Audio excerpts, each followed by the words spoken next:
Light Major KD Pittard, Officer Commanding D Company 9RQR, to read the citation for Colonel Smith's Star of Gallantry.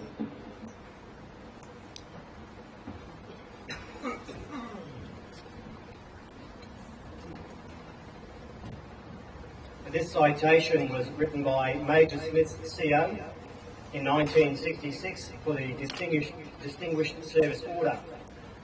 The DSO for officers was downgraded in 1988. However, a review of them held them upgraded to the Star of Gallantry, which is the contemporary equivalent to the DSO. Major Harry Arthur Smith, commissioned from the Officer Cadet School on the 18th of December 1952. He first saw service with 2nd Battalion, the Royal Australian Regiment, during the Malaysian emergency of 1955-1957. In August 1966, Major Smith commanded Delta Company, the 6th Battalion, the Royal Australian Regiment. And on the 18th of August 1966, Delta Company began a search and destroy patrol in the Phuoc Thai province in South Vietnam. During the patrol, the leading platoon contacted what appeared to be a small Viet Cong patrol in thick rubber. The enemy soon proved to be the vanguard of a regimental-sized force, and the platoon engagement quickly developed into a company battle. The Viet Cong, attacking from two flanks and supported by intense mortar and recoilless rifle fire, soon penetrated between the leading platoon and the rest of the company. Despite the intense and accurate enemy fire, Major Smith formed the remainder of his company into a small defensive perimeter, from which he made repeated but unsuccessful attempts to relieve the leading platoon, whilst halting numerous attacks from both flanks on his own position. Throughout the action, he directed the fire of his company and of his supporting artillery batteries with such effectiveness that the enemy finally disengaged and withdrew, leaving behind over 200 dead. But the determination and outstanding leadership shown by this officer, Delta Company may well have been annihilated. During the whole engagement, he had complete control of the situation. He exercised his company with calmness, determination and confidence, and demonstrated professional competence, leadership and inspiration to an exceptional degree. There is no doubt that his leadership and his disregard for his own personal safety inspired his soldiers to a performance of duty to a higher order. His display of command, leadership and professionalism is an inspiration to us all.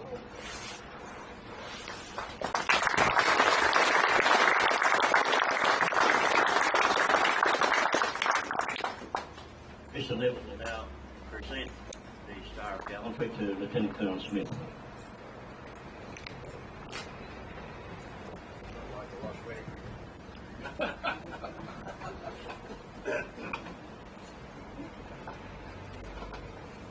Ladies and gentlemen, there it is, second only to the Victoria Cross. Harry, would you step forward?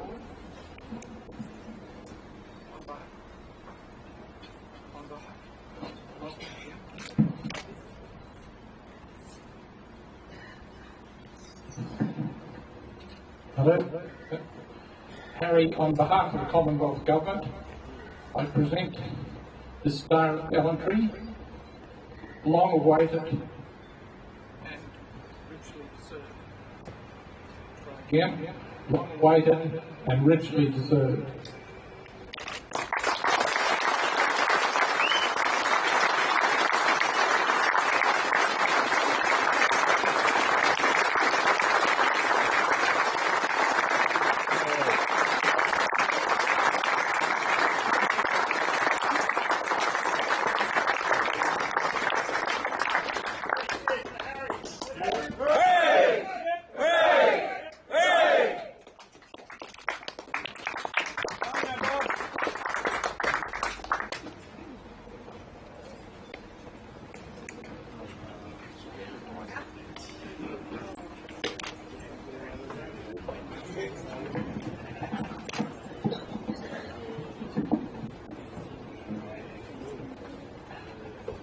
I'm absolutely staggered to see so many people here today, and it brings tears to my eyes. The wonderful feeling that Long Tan has inspired in the service and the ex-service and public communities throughout Australia. My men need to be extremely proud, and also the next of kin today for the unfortunate loss, of how Long Tan is respected by the country at large. And today is typical of that wonderful feeling that my men should be very proud of. I'd like firstly, however, to thank Paul and Neville for carrying out this task today. It's unusual, in fact, for a medal of this nature to be presented as such rather than an institute.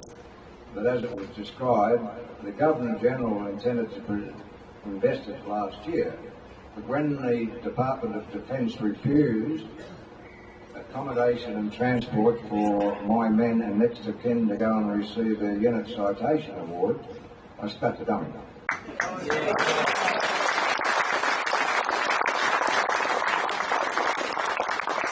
And I had to write to Her Excellency Quentin Bryce and apologise to her that I could not stand in front of the Governor-General of Australia and receive an award which my men had earned for me and not have them there. And we are still arguing over when they will get their citation. It could be in August, which will be 2 years after it was awarded, which I find is appalling and is a mirror image of the Doles for Medal disaster in 1966, when my men were told they were going to get Doles from the medals from the Vietnamese government, and 5 minutes before the medal parade, we were announced Canberra won't allow them to present medals. You're going to get Doles and cigar boxes, and we have them on display in the museum. And that's part of the, personally, I find a very disgusting background in relation to not just Long Tan or my own company, but the whole of the Vietnam War.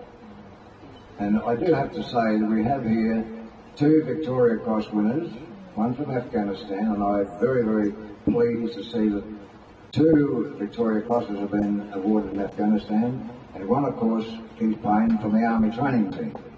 But not many people know that of the 50,000 soldiers who fought in the task force of some 16 battalions over a period of 9 years, not one Victoria Cross was awarded to an Australian soldier in Vietnam other than the training team. There is something wrong with the system in Vietnam, and I believe it's due for an overhaul. I'm very pleased to see last week the government announced they're going to look at possible Victoria Crosses for World War I and World War II. And I immediately, with my colleagues and a lot of support, say, if you're going to look at World War I and World War II, will you also must look at Korea and you must look at Vietnam, and I hope that they will do it.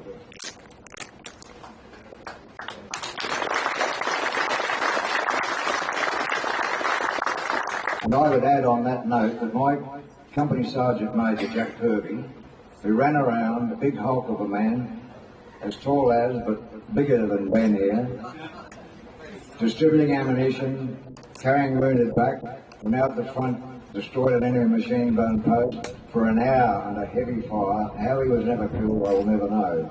He is one man that I believe is deserving of the Victoria Cross, and I mentioned that to the tribunal in 2009, and I would hope that he, and there are others, such as a Private Rooney at Operation Bribey, and I see in Paul Ham's book a Private Pinky Maloney of 7RAR, 7th Battalion, was recommended for the Victoria Cross in Vietnam, but it wasn't approved because the paperwork wasn't right.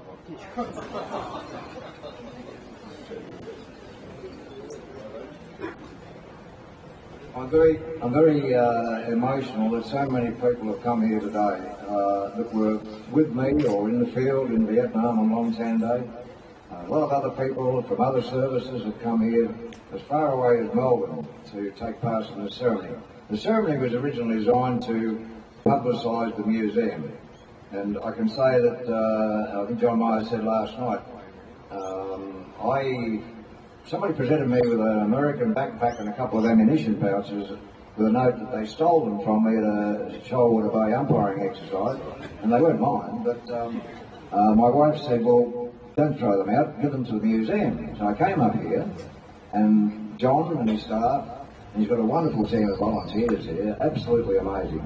They were happy to accept them, and they were in display, display in one of the cabinets. And I couldn't believe what I saw in this building. Outside the Australian War Memorial, it is undoubtedly one of the best museums, or it is outside the War Memorial, the best museum in Australia. It gets bigger and bigger.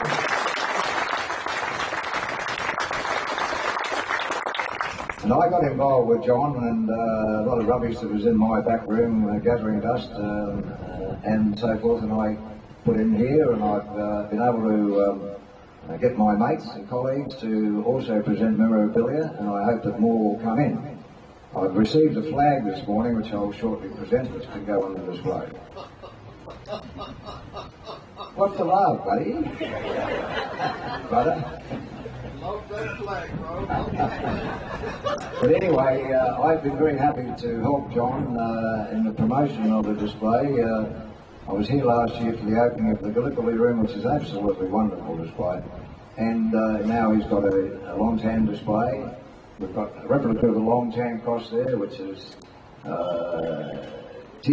brings tears to my eyes when I recall that. And that was out of the jungle of the rubber in 1969, and the photograph of the old mill is on the wall in there.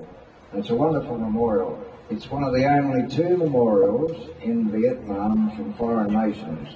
The other one is a French one at Dien Bien Phu. The original one is in the museum at Dong Nai near Benoit, and I'm told it will be brought out to Australia on loan for 6 months and be placed at the War Memorial in Canberra for 6 months starting in August at our 45th commemoration. And I certainly would want to go along and be there, and I hope a lot of my men will go there also. I'd like quickly, I can't recall all the faces, some of you I haven't seen for many, many years, but there's some people here that I'd like to pay my tributes to. First of all, Adrian Roberts, who led the APC force, which had Alpha Company on board. From Alpha Company,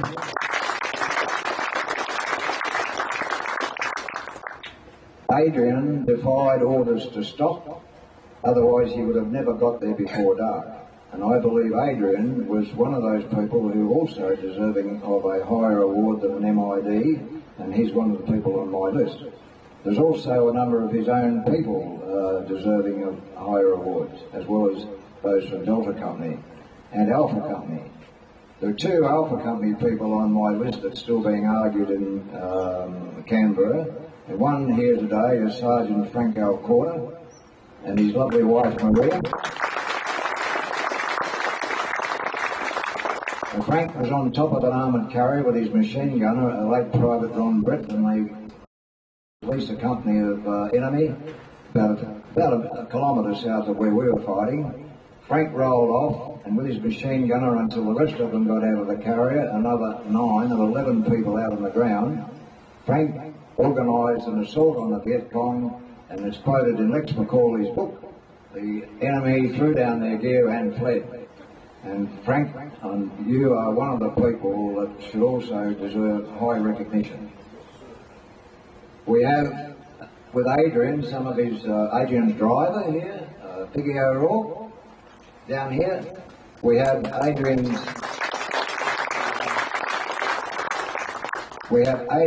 squadron commander, Bob Haggerty, who commanded the APC squadron. We supposedly got Dave Thomas from Bravo Company. Is he here? Where's Dave? Where's Dave? Okay. Bravo Company sent half of their men back on 48 men on leave that morning. That's how much our senior officers thought there was any problem, and they left 32 behind, and those 32 I called back. They were not allowed to come back because the brigadier was worried about the other regiment going to attack his base. But anyway, they finally arrived with us just before the end of the battle. And Jock, were you there? Jock Rutherford here, military medal winner, Operation Hobart in July '66, was one of the B Company men. And they were the combined reinforcement force that came. I've got people here today, survivors of 11 platoon, and I can say that without the gallant performance of the 11 platoon men who were about 400 metres to my front, I or anybody else would not be standing here today. They lost 13 out of 28 men. The platoon commander was killed. Sergeant Bob Buick here today took over, and for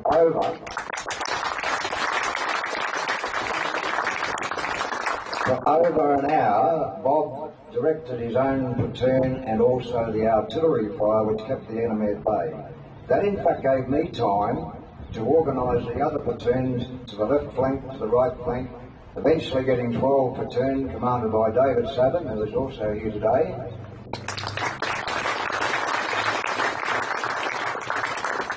David's platoon, with only 20 men, I might add, got in behind 11 platoon, and eventually 11 platoon were able to go back to 12. 10 platoon came back and we formed a company perimeter, and then we withstood our ground.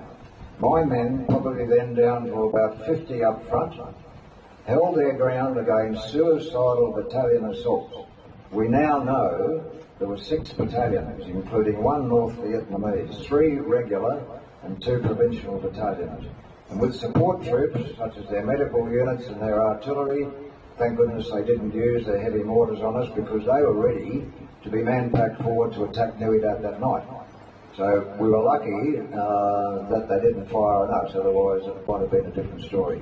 We in fact had 24 artillery guns, and today we have here Maryborough from the New Zealand Fire Control Party, and his lovely wife.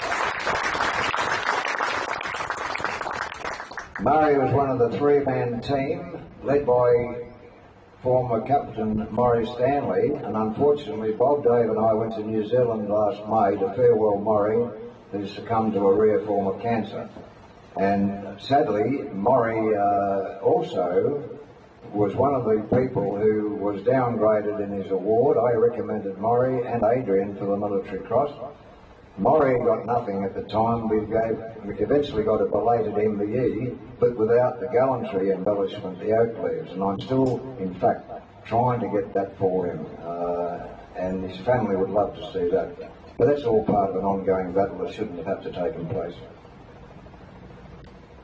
We've got a lot of other people here today. The President of the Longtan Veterans Association, John Hesselwood, a lot of others. We've got Bill O'Kell here. Now, Bill here, when 10 platoon's radio got shot out, a spare radio had to be taken forward.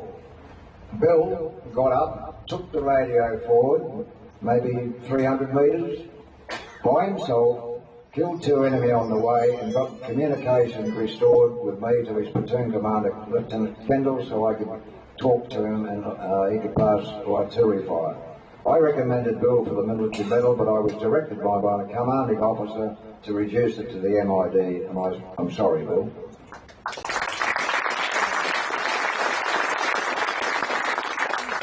And in the shadows behind him is Buddy Lee. Buddy Lee was a corporal section commander in 10 platoon and was badly wounded at Longtan and returned to Australia. He now lives in Harvey Bay. And last year when they rang me up, I was up sailing in the Whitsundays as usual. They wanted me to be on the front cover of the telephone book as the current Australian of the Year or something. And I said, no, I won't go on. I would rather one of my gallant men. And they said, well, you can't do that. 20 people were put up on the list, and Harry Smith was voted. And I said, well, you can shove it unless I get Buddy Lee. So that's why Buddy Lee is with me.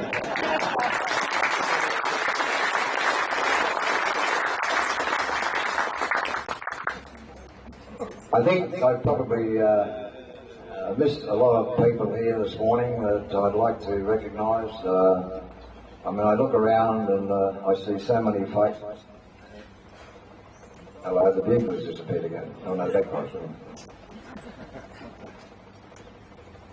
I think that I was going to mention about the medals tonight. I think most people now know what went on, and I won't harp on that at all. Suffice it to say that the tribunal refused the testimony of 4 former retired colonels that the citations for these men were put in 1966. Our testimony in 2009 was dismissed as irrelevant recollections. I can't accept that. Neither can Colonel Bob Haggerty, Colonel Peter Denham and Colonel Adrian Roberts. We intend to overturn the tribunal, and the legislation has been passed now in July last year by the Governor-General, so that it is now a statute authority, and therefore we have the right of appeal. And I intend to appeal to the Federal Court to obtain the outstanding 11, and that's all we want, 11 minor awards, mostly just mentioned in dispatches, and that's what we're fighting about, and I intend to pursue that.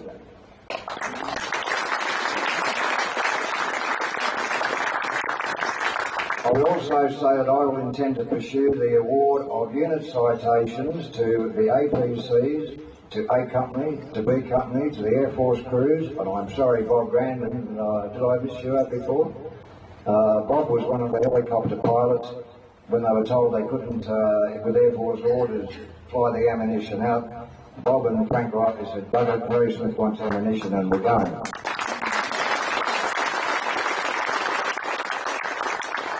I believe that the over-recognition, as some people will say, of Delta Company with the unit citation for gallantry was probably made to match the 2 foreign ones we've been given by the Americans and Vietnamese armies.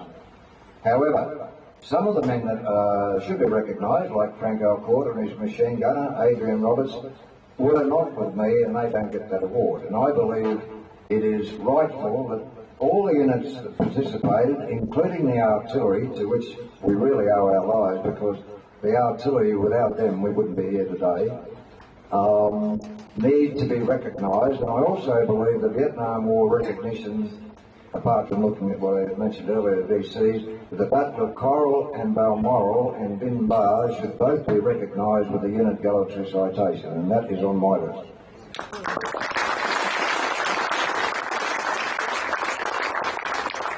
I think I've exhausted my speech. I really think this is a wonderful day. I'm very emotional and close on tears to see all the wonderful people out there. The people that have come here from all over Australia to be here today for the museum and to see Honourable Paul Neville pin this medal on me, it is a wonderful event, and I will remember it for the rest of my life. However, I've got one final thing to do. Show us the flag, eh? We have another flag. Now, I was only given this flag this morning by one of my former soldiers, Sting Hornet, who said that they made it. And you may or may not know that my nickname, not from Vietnam, in fact from Malaya, Harry the Rat. And Harry the Rat. It's not working. The nickname came about because when I was a young second lieutenant in Malaya, I was on duty over Christmas at the battalion base and most of them on leave, but there were a lot of noisy soldiers making parties and drinking beer, etc. after lights out, and that was against the rules. And I had an ex-Scottish Army adjutant who said, "Smith, I want you to find these soldiers that are making all the noise." So my platoon sergeant, I used to go around after lights out. We could never find anybody, and we looked up and down and unable to find where they came from. One night, we pinned them down into one hut, and I opened the door and walked in and said, "I got you at last, you rats." Therefore, I became Harry the Rat Catcher. Anyway, my guys carried that on. And I've today been presented with a flag.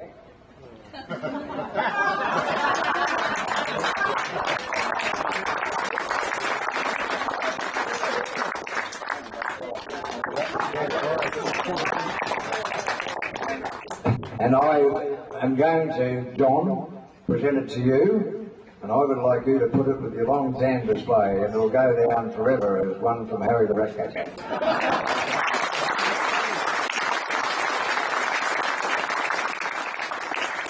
I thank you all so much, and I will remember this day for the rest of my life.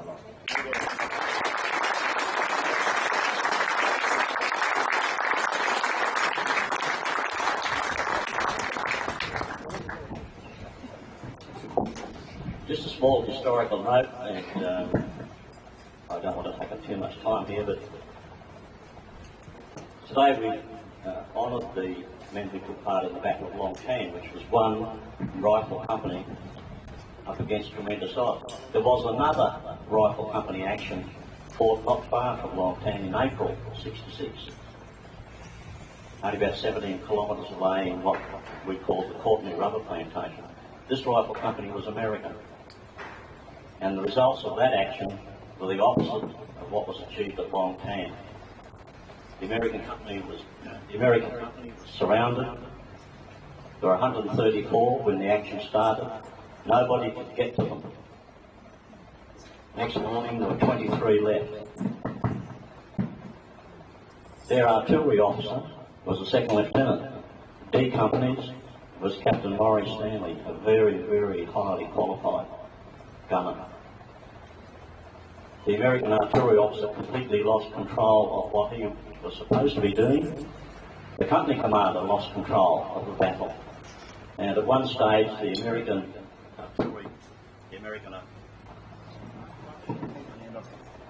high technology, the American artillery officers just radioed back to the American guns, fire at will, which is hopeless if you're in artillery. The next morning, there were 23 of them left. They were only alive because the Vietcong didn't find them during the night. Otherwise, there would have been nobody left from that company next morning. So that, I hope, puts into perspective what Harry Smith and D Company achieved at Long Tan in August. Well, we'll see how that goes. Okay, I'd like to start by just acknowledging all of the distinguished guests and to I'm just going to do it the old way. I'd like to say an enormous thank you to John and all of the volunteers that worked on the museum. I think it's a fantastic job, and I've really appreciated the fact that I've been invited. More importantly, I'd like to say hello to Harry and to all of the men that served in Long Tan, particularly D Company, 6RR. For me, I'm not here at the behest of the politicians. I'm not here on the behest of the senior hierarchy of the Army. I'm here because it's an extreme honour for me to be invited by you blokes to come up here just to meet you and say g'day. Through my military career, when I started in the 3rd Battalion, having heard the stories of all the battles in Vietnam, particularly Long Tan and the odds you faced, it's something that has always filled me and my mates with great pride to say that we're Australian soldiers, and that reputation was passed on to us. I think it's important to note, as everyone here knows, and I certainly do, you never go into battle alone. No award is for any single individual, and the award that Harry has been given today is an extreme representation of what all of you blokes did during that battle, which is exactly the way I feel about my mates back in Afghanistan. I'd also like to say that I can assure you that all the members of the Special Air Service Regiment currently serving would like to pass on their congratulations to Harry, and also their thank you to you for the reputation that you gave us. And I hope that today we serve in a manner that continues to keep the Australian soldier in high regard and do you blokes proud. So good on you.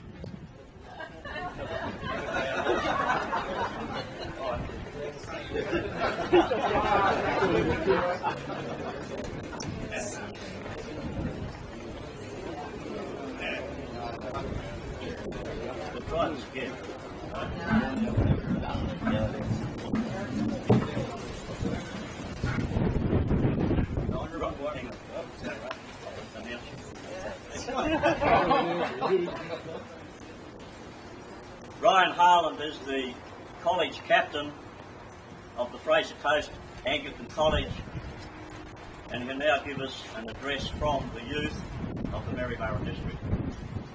Ryan.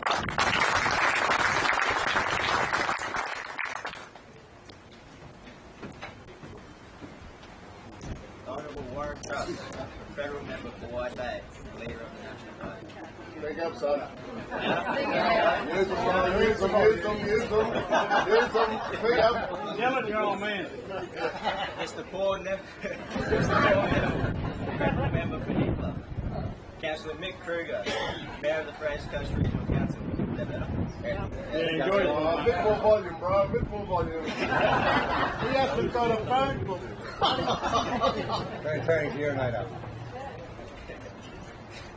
Mr. Keith Payne, VC, OAM, and Mrs. Payne, OAM.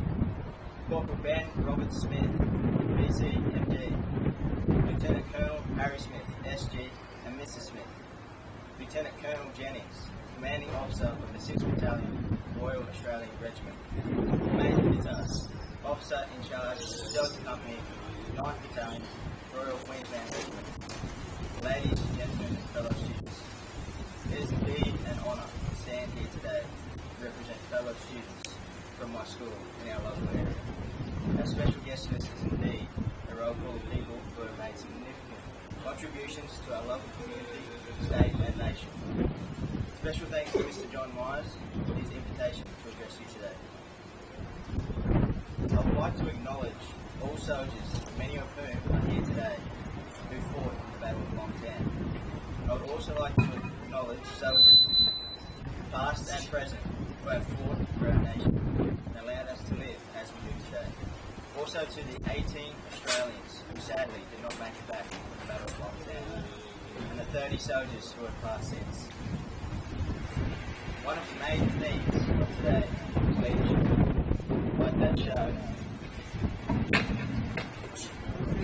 Like that show by Lt Col Smith, when he was commander of Delta Company, 6th Battalion, Royal Australian Regiment during the Battle of Long Tan in Vietnam on the 18th of August 1966.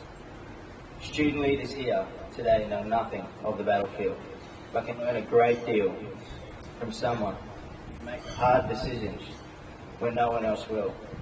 Be a face that everyone can trust and always depend on, no matter how tough times become, and someone who stands up for what is right rather than to turn away. Here today we see many men, including Mr. Keith Payne and Corporal Ben Robert Smith, who also exemplify these traits, and we, the student generation, can learn a lot from them.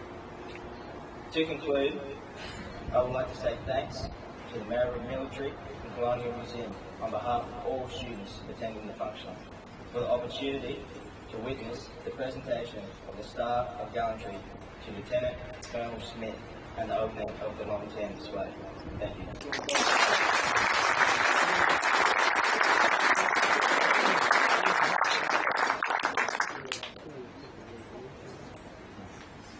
Now we'll see if John will try and use this technology or just project his voice?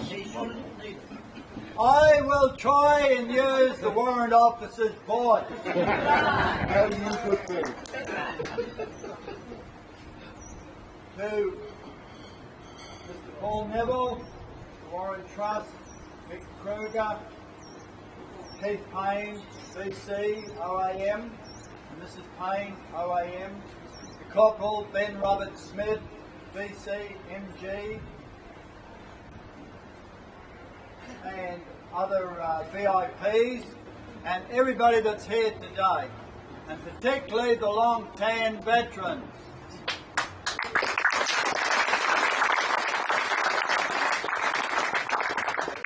On behalf of all the volunteers of this museum, which is around about 100 volunteers and supporters, we thank you very much for attending here today, for the opportunity for us to be able to display our support for our past soldiers here in Australia.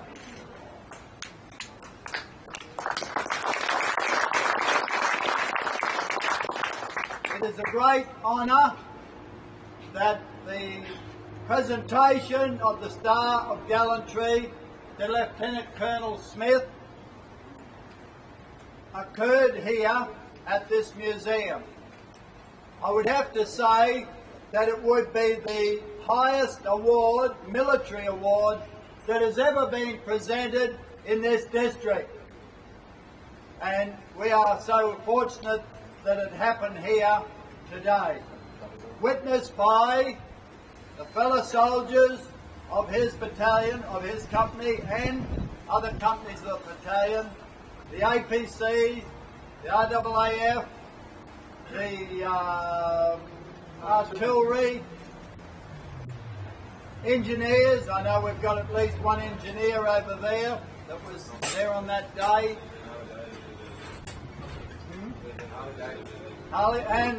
And the Vietnam Veterans Motorcycle Club. Now,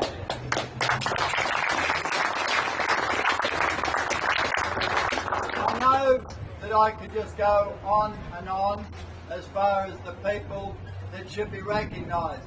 And I apologise to anybody that I have missed.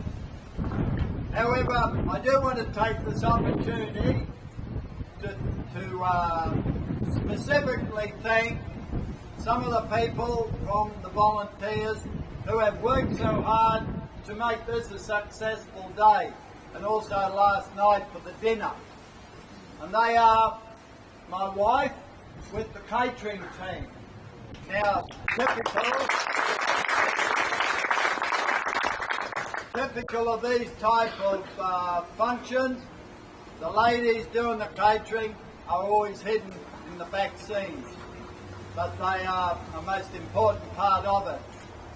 The other people that I would like to recognise particularly is Darryl Knight, over here, who is a retired police inspector from Victoria and has came up here today. He's been a friend of mine for many years, and he's been up here for about the last 6 weeks to assist in making this day happen. So again, if you can give him a I would also like to thank John Meyer for his support. He's done a lot of the painting here. David Deck, standing over there near the fence, painted all that side of the building. It's amazing how it's only when you start doing these sort of functions that you start looking at the place and say, geez, this looks bad, and that looks bad, and we do something about it.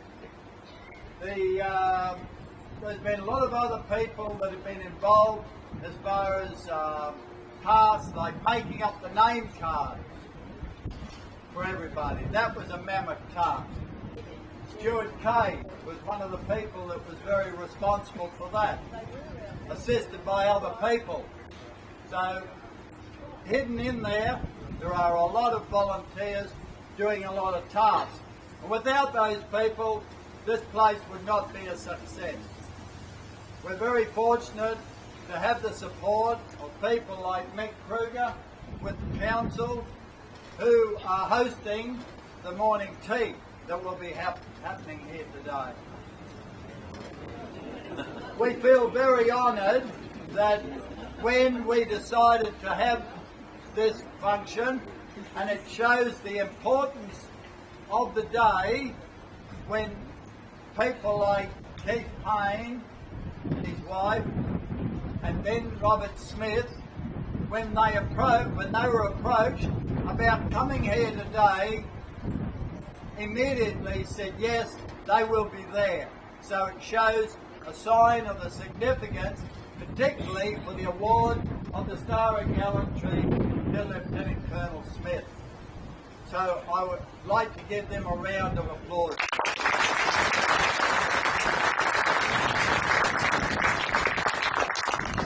To Harry Smith, thank you very much, Harry, for the presentation of the Red Catcher's flag.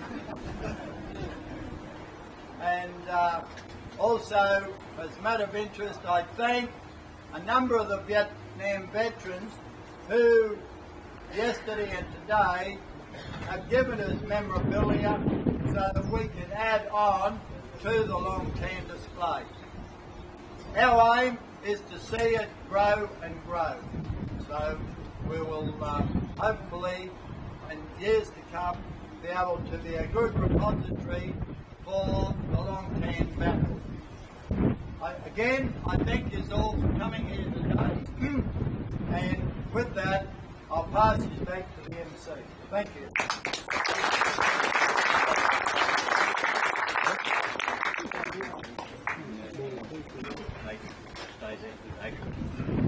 Adrian Roberts will now present a plaque to the museum. While I'm presenting it, I'll forego the top table announcements and just speak straight and cut to the chase. This is a plaque which shows the APC troop by APC as they were manned on the day by their call sign. Two of the people who were on that list died subsequently. One was blown to pieces early in the following New Year on a mine, but they'll live in this museum, so we should accept that on our behalf.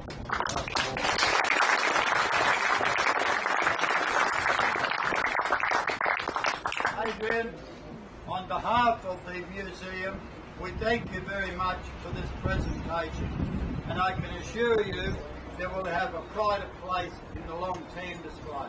Thank you.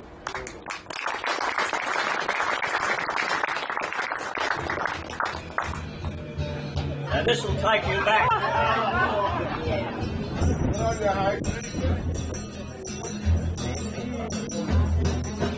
You keep saying you got something for me, something you call love, but that's best. You've been a messing where you shouldn't been messing, and now someone else is getting all your best.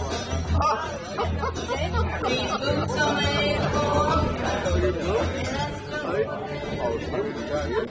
one of these days, these boots are gonna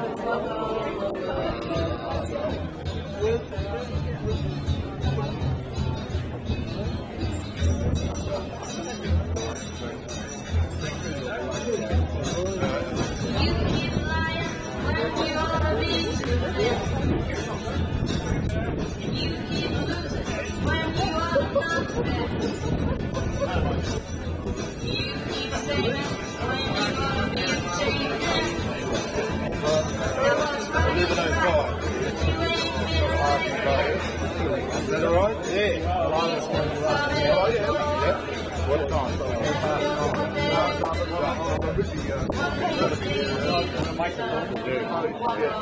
Where are you staying?